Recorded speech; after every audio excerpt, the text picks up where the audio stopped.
ہم کلمہ گو تو ہوئے ہیں، ہم مسلمان نہیں ہو سکے، اور ہم یہ سمجھتے ہیں کہ کلمہ گوئی کی بنیاد پہ ہماری بخشش ہو جائے گی۔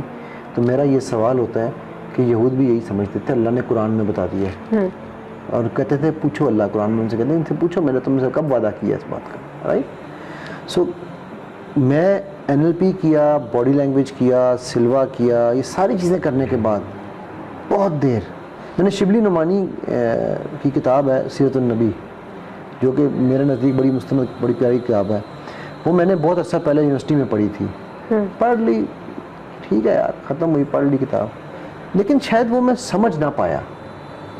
جب میں نے یہ مائنڈ سائنسز کو پڑھا، مائنڈ سائنسز کو پڑھنے کے بعد پھر میں نے سیرت النبی کو دوبارہ سے پڑھا اور میں سر پکڑ کے بیٹھ گیا۔ میں کہا یا اللہ، یہ تو چلتی پھرتی مائنڈ سائنسز ہیں۔ سیرت النبی صلی اللہ علیہ وسلم اور قرآن میں کون سی ایسی چیز ہے؟ آپ بھی لائف کوچنگ کرتی ہو، اگر آپ سمپل یہ کیلکولیشن نکالنا شروع کر دو کہ کہاں کہاں پر نبی صلی اللہ علیہ وسلم جو ہے وہ لائف کوچ نہیں تھے، مجھے ایک جگہ بتا دو کب وہ لوگوں کی لائف کوچنگ نہیں کیا کرتے تھے، ٹھیک ہے؟ لائف ٹرانسفارمیشن، لائف کوچ کا کام کیا ہے؟ Life transformation, right? نعوذ باللہ میں کہیں آپ وسلم کو دنیاوی معیار پہ نہیں میجر کر رہا ہوں، لیکن انسانوں کو سمجھنے کے لیے ہمیں کچھ الفاظ استعمال کرنے پڑتے ہیں۔ تو he was an amazing life coach, he was the best mentor, مربی تھے وہ، مربی۔ ہم پہلے بھی ایک بات کر رہے تھے کہ مربی جو ہے نا وہ اس میں سب کچھ آ جاتا ہے، ٹرینر بھی ہے، ٹیچر بھی ہے، کوچ بھی ہے، سب کچھ مکس جو ہوگا ان سب کے اوپر مربی ہے۔ اور مربی وہ لفظ ہے جس کی مجھے انگلش میں ڈیفینیشن نظر نہیں آتی کہیں بھی، ٹھیک ہے؟ سو ہم نے ریچولز، چونکہ اس علاقے کے اندر ریچولز زیادہ مانے جاتے تھے، بر صغیر کا جو علاقہ تھا وہ سارا ریچول بیس تھا۔ آپ دیکھو ہندوازم اٹھا لو، سکھ ازم اٹھا لو، زیرسٹن مذہب اٹھا لو، ٹھیک ہے، جو جن لوگوں کے یہاں آتش پرست تھے وہ سب ریچولز پہ بلیو کرتے تھے۔ ہم آج بھی وہ ریچولز لے کر چل رہے ہیں۔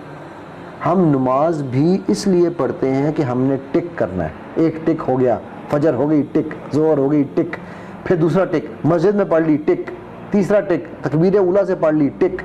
ہمارے مدرسوں میں، ہمارے اسکولوں میں، ہمارے کالجوں میں، ہمارے گھروں میں بھائی جو تکبیر تحریمہ کے ساتھ، تکبیر اولیٰ کے ساتھ پڑھے گا نا اس کا ثواب زیادہ ہے۔ تو ٹکس، ہم ٹکس پہ، کیونکہ ہم اس لیے نماز نہیں پڑھ رہے ہیں کہ ہمیں اللہ سے پیار ہے، ہم اس لیے نماز پڑھ رہے ہیں کہ ہمیں شاید یہ نماز جہنم سے بچا کر جنت میں لے جائے۔ تو یہ سر، یہ کسی بھی قوم میں ہمیں یہ نظر آتا ہے کہ یہاں ریچولز بہت ہیں، فارمیلٹیز بہت ہیں، ربیع الاول کا مہینہ ہے، ہر طرف جو ہے ابھی بھی ہم دیکھ رہے ہیں کہ بہت سارے میلاد ہو رہے ہیں اور اس طرح کی چیزیں ہو رہی ہیں، لیکن ربیع الاول گزر جاتا ہے، کوئی تبدیلی نظر نہیں آتی ہے۔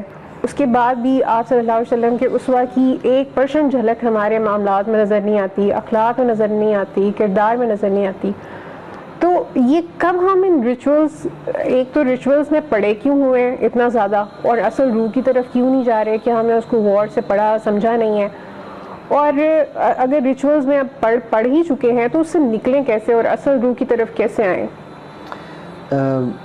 دیکھو بات یہ رابعہ کہ جو اب آپ بات کرتے ہو نا ریچولز کی، ٹھیک ہے، تو میں نے اس کے لیے ہمیں مسلمان ہونا پڑے گا۔ اسلام میں ریچولز نہیں ہیں، یہ میرا پوائنٹ بڑا سمجھنے والا ہے۔ اسلام میں فیکچولز ہیں۔ فیکٹ نمبر 1 کیا ہے؟ لا الہ الا اللہ، is that a ritual? Fact number 2 کیا ہے؟ محمد الرسول اللہ، is that a ritual? Right? Fact number 3 کیا ہے؟ کلام اللہ، is that a ritual? But we have made it a ritual, کہ ہم نے اس جگہ پر رکھا ہوا ہے جہاں سے ہم نے صرف شادی بیاہ پہ سر سے گزارنی ہے، ٹھیک ہے، تو وہ ہم نے اس کو طاقوں سے نیچے نہیں اتارنا۔ قرآن ٹو می، اگین یہ میرا پرسنل انٹرپریٹیشن ہے، آئی ایم ناٹ این عالم so I don't claim any thing.